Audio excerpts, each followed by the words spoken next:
The first thing Claire Bennett noticed was that her father was not crying. Her grandmother had been buried only 2 days earlier. Claire was still wearing the same black coat she had worn to the funeral. Her eyes were tired, and her heart still felt heavy. She had spent most of the morning looking at old photographs of her grandmother, trying to accept that she was really gone. But her father, Daniel, was sitting across from her at the kitchen table with a folder in front of him. He was not looking at the photographs. He was looking at Claire. More precisely, he was looking at the folder beside her. "Your grandmother left you quite a lot," he said quietly. Claire looked up. Her mother, Linda, stood near the kitchen counter. She had been unusually quiet all morning. "How much?" Claire asked. Daniel pushed the folder toward her. Claire opened it. The number made her stop breathing for a moment. Her grandmother had left her a large inheritance. A house, investment accounts, savings, and several valuable properties. Claire was only 18. She had never imagined having that kind of money. Her first thought was not about buying a car or a big house. It was about her grandmother. She remembered sitting beside her grandmother's hospital bed months earlier. Her grandmother had held Claire's hand and said something strange. "When the time comes, don't let anyone make you feel guilty for protecting what I leave you." Claire had not understood what she meant. Now she did. Or at least she thought she did. Her father leaned forward. "Claire, you are too young to deal with something this complicated." Her mother nodded quickly. "He's right.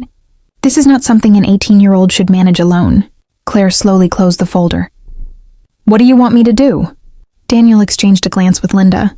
"We want to help," he said. The word help sounded harmless, but something about his voice made Claire uncomfortable. "We can manage the investments," he continued. "Pay the taxes. Handle the property. Make sure nothing goes wrong." Claire stared at him. "And the money?" Her father smiled. "It stays in the family." Claire felt something tighten inside her chest. "The inheritance is mine, right?" The kitchen suddenly became very quiet. Linda looked away. Daniel's smile disappeared. "Of course it is," he said. "Nobody is saying otherwise. But you just said it should stay in the family." "We are family," Linda said sharply. "Why are you making this sound like we are strangers?" Claire did not answer. She remembered her grandmother's warning again. "Don't let anyone make you feel guilty." Before she could say anything else, the doorbell rang. Daniel stood up immediately. "I'll get it." But before he reached the door, Claire saw the name on the lawyer's envelope through the glass. Mr. Thomas Reed, her grandmother's longtime attorney. Daniel opened the door. The lawyer stepped inside carrying a black leather briefcase. He looked at Claire first, then at her parents. His expression changed. "Is this a private family discussion?" he asked. Daniel forced a smile. "We're just talking about the inheritance." Mr. Reed looked at Claire. "Then I need to speak with Claire alone." Daniel's face hardened. "There is no reason for that." "There is," the lawyer replied calmly. Claire stood. Her father grabbed her arm. "Claire, don't let anyone confuse you. We are only trying to protect you." Claire gently pulled her arm away. For the first time, she noticed something in her father's eyes. Fear. Not concern. Fear. She followed Mr. Reed into the small study. He closed the door behind them. Claire sat across from him. "What is happening?" Mr. Reed opened his briefcase. "Your grandmother knew this conversation would happen." Claire's heart skipped. "What conversation?" "The one where your parents would ask for control of your inheritance." Claire stared at him. Mr. Reed placed a thick document on the desk. "Your grandmother did not leave you this money without protection." Claire looked down at the papers. "What does that mean?" "It means the inheritance was placed into a trust before she died." Claire's eyes widened. "A trust?" "Yes." "Can my parents access it?" "No." The answer came immediately. Claire felt a strange mixture of relief and confusion. Then why are they acting like they can? Mr. Reed's expression became serious. "Because they may not know everything." Claire looked toward the closed door. Her parents were waiting outside. Then Mr. Reed lowered his voice. "There is something else your grandmother wanted you to know." He opened another envelope. This was sealed under her instructions. "I was told to give it to you only after your 18th birthday." Claire's hands trembled as she took it. The handwriting on the front was unmistakable. Her grandmother's. Claire slowly opened the envelope. Inside was a single handwritten note. She read the first line. Then her face went pale. The note said, "Claire, If your parents ask for the inheritance, do not trust them. Claire looked up at the lawyer. Why would Grandma write this? Mr. Reed did not answer. Instead, he reached into his briefcase and pulled out another document. This, he said, is why your grandmother was afraid. Claire looked at the document, and at the top was a bank account number she had never seen before. Then she noticed the name attached to it. Daniel Bennett, her father. And the account had received a large transfer from her grandmother's money years before. Claire's hands went cold. Her grandmother had not been worried about what her parents might do. She had been worried about what they had already done. And Claire was about to discover just how much they had taken. Claire stared at the bank statement. For several seconds, she could not move. Her father's name was clearly printed on the page. Daniel Bennett. The account had received a large transfer from her grandmother years before. Claire looked at Mr. Reed. Is this real? Yes. Why was my father given Grandma's money? Mr. Reed folded his hands on the desk. That is what we need to find out. Claire swallowed hard. How much was transferred? Mr. Reed told her the amount. Claire felt sick. It was far more than she had expected. Did Grandma know? She did. Then why didn't she stop it? She tried. Claire looked down at the letter again. Her grandmother's words suddenly felt much heavier. Do not trust them. A quiet knock came from the other side of the door. Claire? Her mother called. Are you finished? Mr. Reed quickly closed the folder. Do not tell your parents about this yet. Claire looked at him. Why? Because we don't know how much they know, and we don't know what they may try next. Claire nodded. When she opened the door, her father was standing there. His expression was calm again, almost too calm. What did he tell you? Daniel asked. Just legal details. Her father smiled. Good, that's all you need. Claire noticed that he was watching her closely, as if he were trying to read her face. That evening, Daniel and Linda sat with Claire at the dining table. Linda placed a stack of papers in front of her. We talked about this, she said. Claire looked at the papers. What are these? Simple financial documents. Daniel leaned back. They will allow us to manage the properties until you are older. But I'm already 18. You are 18 today, Daniel replied. That doesn't mean you understand millions of dollars. Claire looked at her mother. Why do you need control? Linda sighed. Because we're your parents. The answer was simple, but Claire no longer believed it. She pushed the papers back. I'll have Mr. Reed review them. Her father's face changed, only for a second. But Claire noticed. You don't trust us? I didn't say that. You don't have to. Daniel stood. You've been talking to that lawyer too much. Claire remained silent. Her father walked away. Later that night, Claire heard voices downstairs. She quietly stepped out of her room. Her parents were arguing. You said she would sign, Linda whispered. I thought she would. She knows something. I don't think so. What if Reed told her? There was silence. Then Daniel said something that made Claire's heart pound. He can't prove anything about the old account. Claire froze. The old account. So they knew. She quickly returned to her room. Her hands were shaking. She locked the door and sat on the edge of her bed. Then she remembered something. Her grandmother had given her an old laptop several months before she died. Claire had never used it. She opened the drawer beside her bed and pulled it out. The laptop still worked. After searching through the files, she found a folder labeled with her grandmother's initials. Inside were photographs, letters, property records, and several old emails. Claire opened the first email.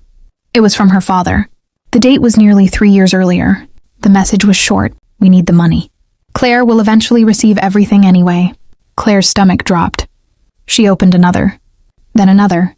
Her father had been discussing her inheritance years before. Claire even knew she would receive it. Her mother was included in several of the emails. They had talked about debts, loans, property payments, and Claire's future inheritance. They had planned around her money. They had treated her future like it already belonged to them. Claire wiped away a tear.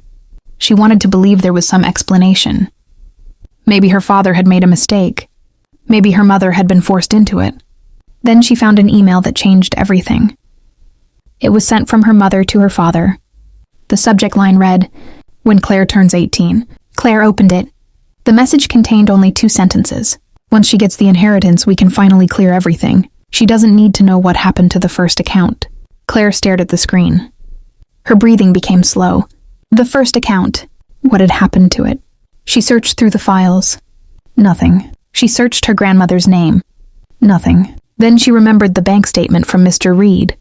She entered the account number into the old documents. A match appeared. Claire's eyes widened. There was another file. It had been hidden inside a folder with a completely different name. She opened it. It contained a series of bank transfers. The first transfer was from her grandmother. The second went to her father's account. The third went somewhere else. A company. Claire searched the company's name online through the documents. Her heart stopped. The company was owned by someone she knew. Someone who had attended her grandmother's funeral. Someone who had hugged Claire and told her how sorry she was. Her aunt. Claire stared at the screen. Her parents were not the only ones involved. But before she could open the next document, the bedroom door handle suddenly moved. Someone was trying to enter. Claire quickly closed the laptop. The handle moved again. Then her father's voice came through the door. "Claire?" She held her breath. "Open the door." Claire said nothing. Her father became quieter. "I know you're awake." Then he added something that made her blood run cold. "We need to talk about what you found." Claire sat frozen on her bed. Her father's voice was still on the other side of the door. "We need to talk about what you found." Claire looked at the laptop beside her. She had not told him anything, so how did he know? She quickly closed the laptop and slipped it under a blanket. Then she opened the door.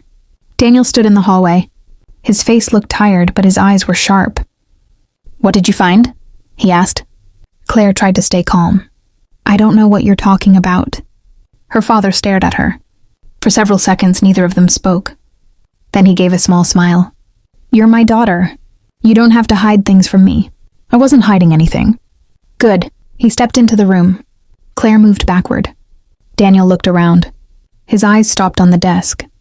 The old laptop was not visible. "You've been looking through Grandma's things, haven't you?" Claire said nothing. Her father sighed. "Claire, there are things about this family that you are too young to understand." "Then explain them." His expression hardened. "Not tonight." "Why?" "Because you are angry and confused." "No, I'm asking questions." Daniel looked at her for a long moment. Then he said quietly, "Your grandmother was not always reasonable." Claire felt anger rise inside her. "Don't talk about her like that." She made mistakes. She trusted people. And sometimes she trusted the wrong people. Claire stared at him. Was he talking about himself?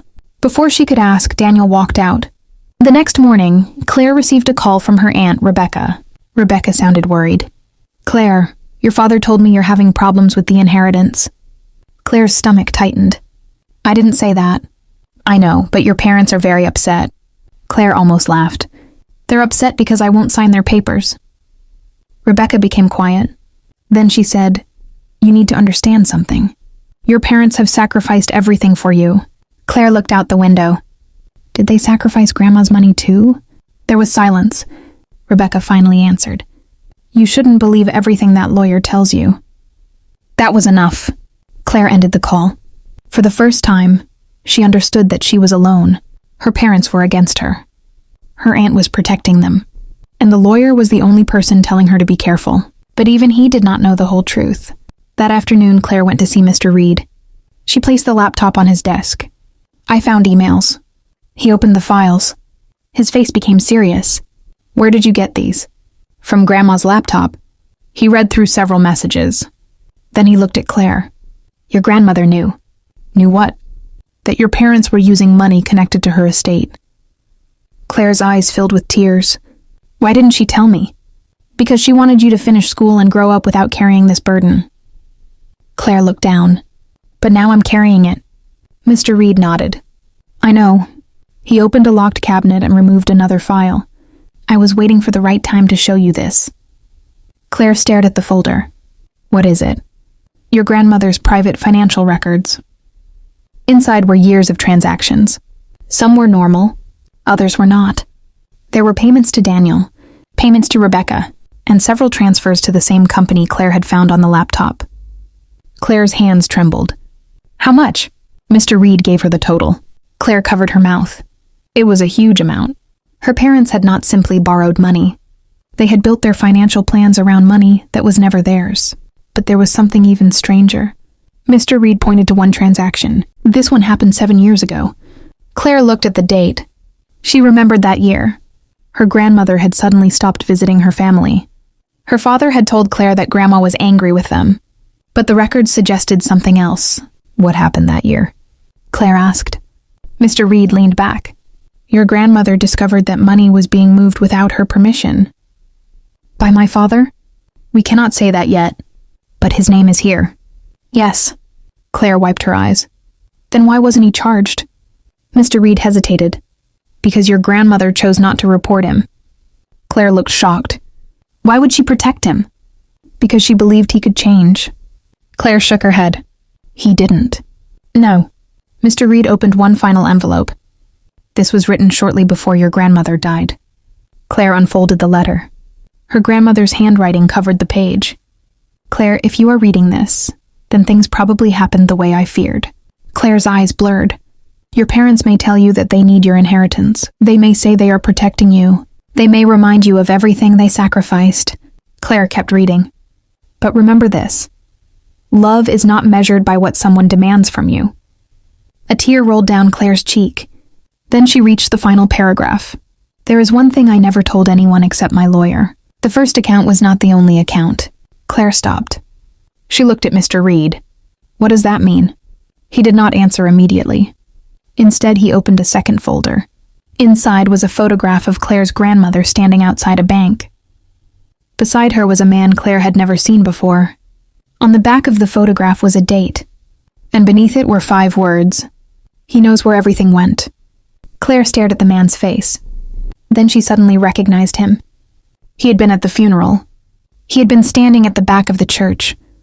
And just before the funeral ended, he had quietly handed Claire a small key. Claire reached into her pocket. The key was still there. She placed it on the desk. Mr. Reed's face changed. Where did you get that? My grandmother gave it to me before she died. Mr. Reed stared at the key. Then he whispered, Claire, your grandmother never gave me a key. Claire's heart began pounding.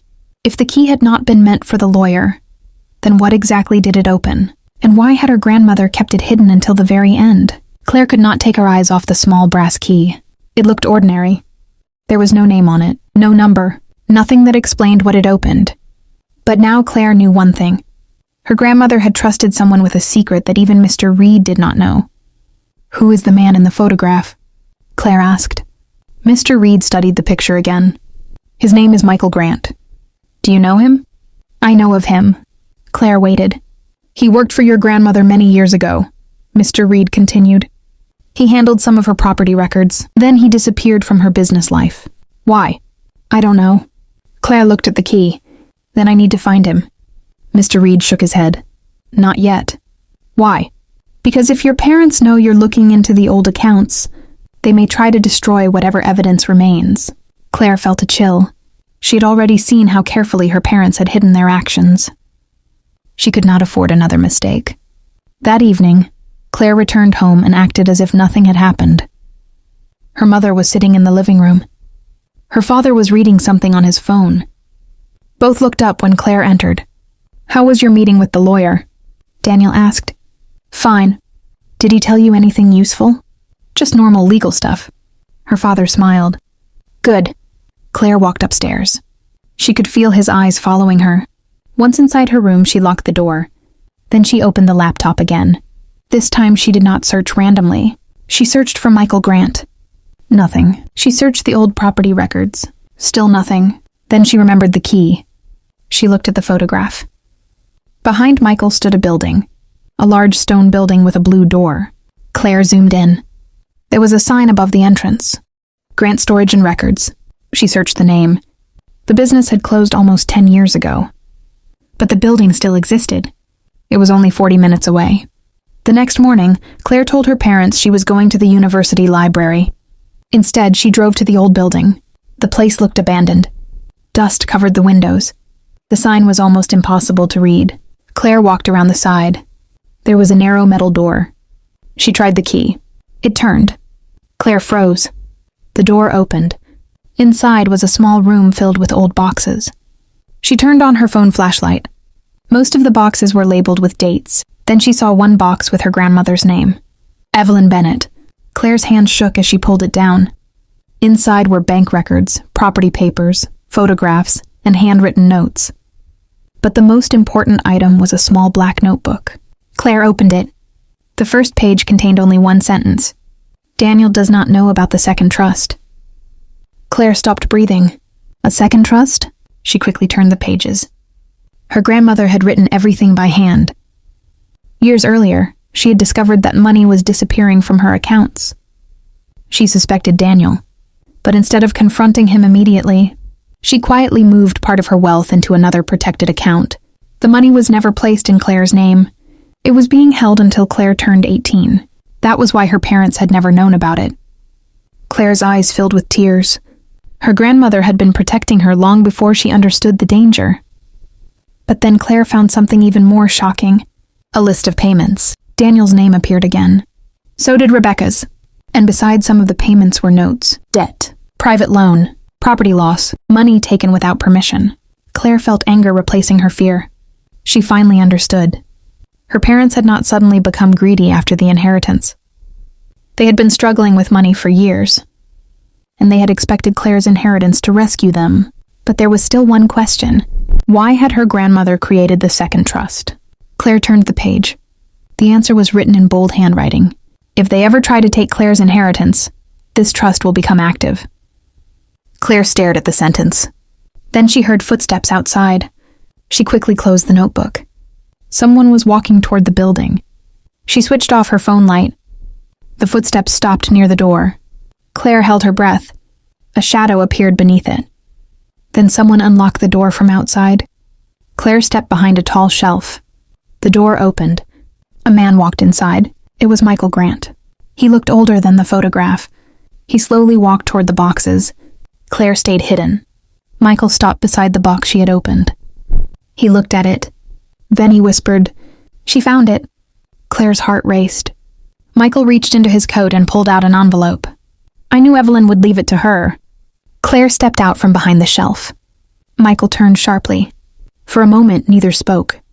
Then Claire raised the notebook. "You knew my grandmother?" Michael nodded. "She trusted me." "Then tell me the truth." Michael looked toward the door. "Your parents are not the only people who took money." Claire felt her stomach drop. "What do you mean?" Michael walked closer. "There was another person involved." "Who?" He handed Claire the envelope. "You need to open this before your parents find out you have the second trust." Claire looked at the envelope. Her name was written across it. But beneath her name was another line, a line that made her blood run cold. If Claire ever discovers the truth, she must know who betrayed Evelyn first. Claire slowly opened the envelope. Inside was a photograph, and the person standing beside her grandmother was someone Claire had trusted her entire life. Her mother. But the photograph was dated before Claire was born. And on the back, her grandmother had written, "This is where everything began." Claire stared at the photograph. Her mother, Linda, was standing beside Claire's grandmother. They looked much younger. Between them was a stack of papers and a bank file. Claire turned the photograph over again. The words written by her grandmother were still there. "This is where everything began." "What happened here?" Claire asked. Michael took a slow breath. "Your mother came to your grandmother because she needed money." Claire looked at him. "For what?" "She had a business idea. Your grandmother agreed to help her." Claire frowned. "But my mother never owned a business." "She did." Michael opened the envelope and removed several old documents. Linda had started a small property company before Claire was born. Her grandmother had invested in it. For a while, everything went well. Then the money started disappearing. Claire read the documents carefully. Large payments had been made to personal accounts. Some belonged to Linda. Others belonged to Daniel. But the biggest surprise was still coming. Michael pointed to one document. "Your mother was not the person who started taking the money." Claire looked at him. "Then who did?" Michael placed another paper on the table. The name at the top made Claire's heart stop. Rebecca Bennett, her aunt. Claire stared at the name. "My aunt?" Michael nodded. "She took money from your grandmother's company. Your parents discovered it. Instead of reporting her, they covered it up. Why?" Because they were already in debt. Claire felt sick. So they joined her? Yes, Michael continued. Your grandmother eventually discovered the truth. She demanded the money back. Your parents promised they would repay everything. They didn't. No. Claire looked down at the documents. For years, her parents had told her that her grandmother was difficult and unforgiving. The truth was completely different. Her grandmother had been betrayed by the people closest to her. And Claire had been kept in the dark. Michael handed her another document. This is the agreement your grandmother created after she discovered what happened. Claire read it. Her grandmother had protected a portion of her wealth through a private trust. The trust would eventually become Claire's inheritance. But there was another condition. If anyone attempted to take control of Claire's inheritance through deception, the trust would immediately block them from accessing the protected assets. Claire looked up. So they can never touch it? Not legally. A strange calm came over Claire. For the first time, she did not feel helpless. She had proof. She had the trust, and she had people who could verify what happened. But she still needed one thing. Her parents had to reveal their own intentions. Claire returned home that evening. She said nothing about Michael. She said nothing about the documents. She simply acted normal. At dinner, Daniel looked unusually relaxed. We've been thinking, he said. About what? About the property. Claire waited. We found a buyer. For what? The house your grandmother left you. Claire looked at him. You found a buyer? Daniel nodded. A very good offer. Linda smiled. You won't need to worry about anything. We'll handle the sale. Claire quietly placed her fork down. Who gave you permission? Her father's smile disappeared. We are your parents. That isn't an answer. Daniel's voice became harder.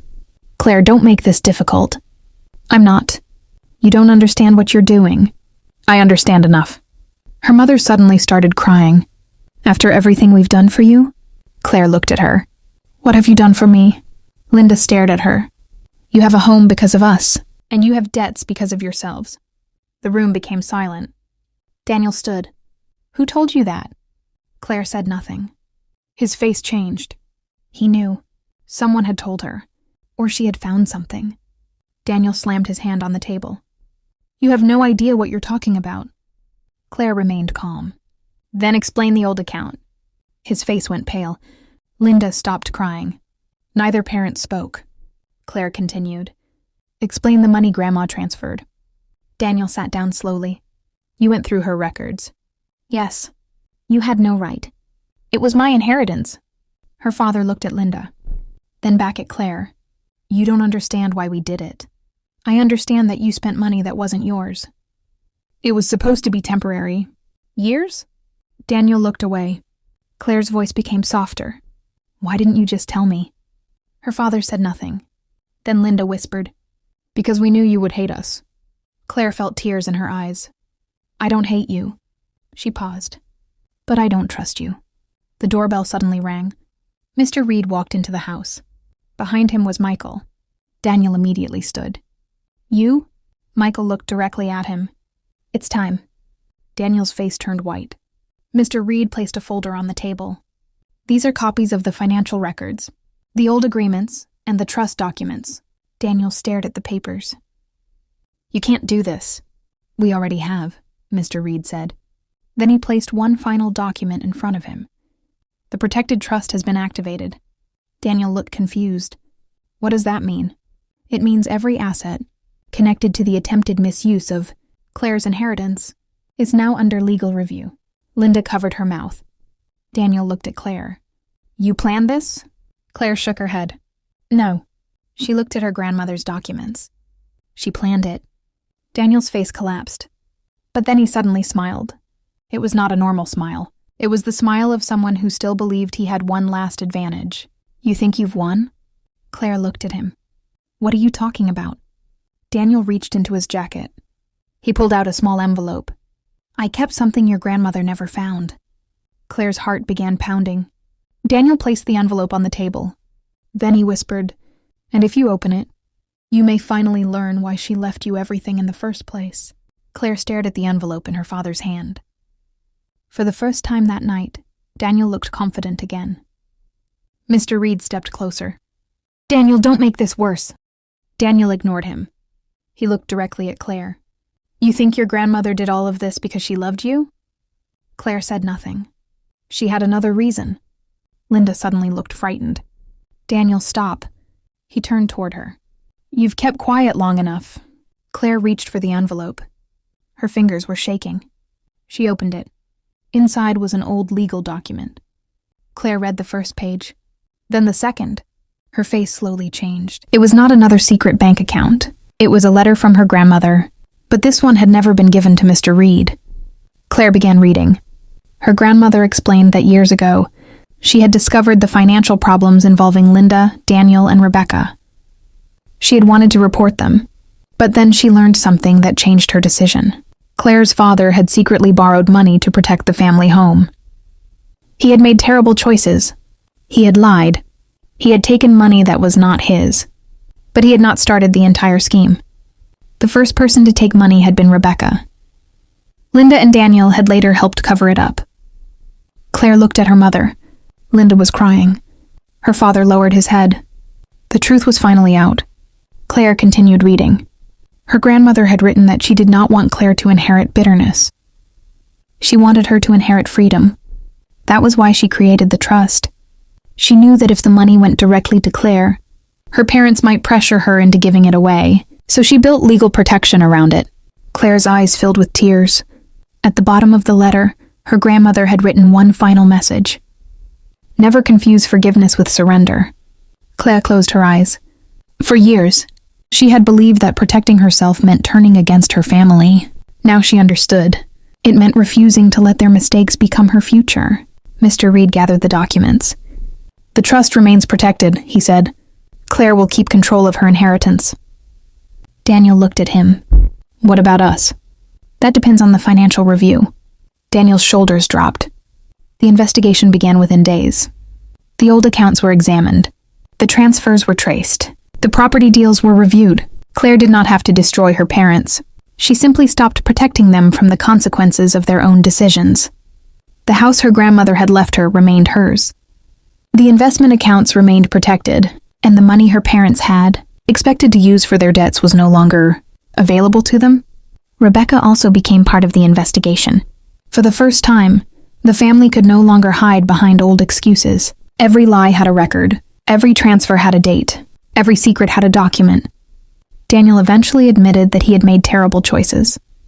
Linda admitted that she had stayed silent because she was afraid of losing her family. But Claire was not ready to forgive them. Not yet. She moved into her grandmother's house. At first, the place felt empty. Every room reminded her of the woman she had lost. But slowly, it began to feel like home. Claire finished school. She learned how to manage her money. She met with financial advisors, and she created a small foundation in her grandmother's name. It helped young people who had inherited money but did not have anyone trustworthy to guide them. One evening, months later, Claire received a call from Mr. Reed. There is one more thing, he said. Claire smiled. Another secret? Your grandmother left one final package. Claire returned to the lawyer's office. Mr. Reed placed a small wooden box on the desk. Claire recognized it immediately. It was the box her grandmother had always kept locked. She had seen it many times as a child.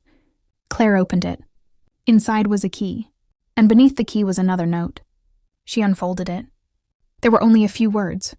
For the life you choose for yourself. Claire looked at the key. What does it open? Mr. Reed smiled. Your grandmother never told me. Claire turned the key over. There was a small number engraved on it. 17. She suddenly remembered the old storage building.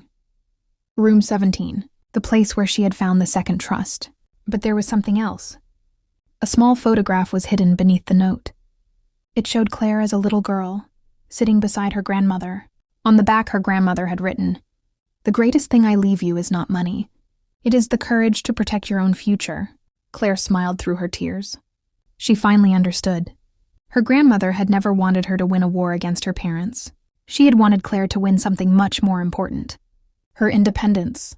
That night, Claire returned to the old storage building. She found room 17.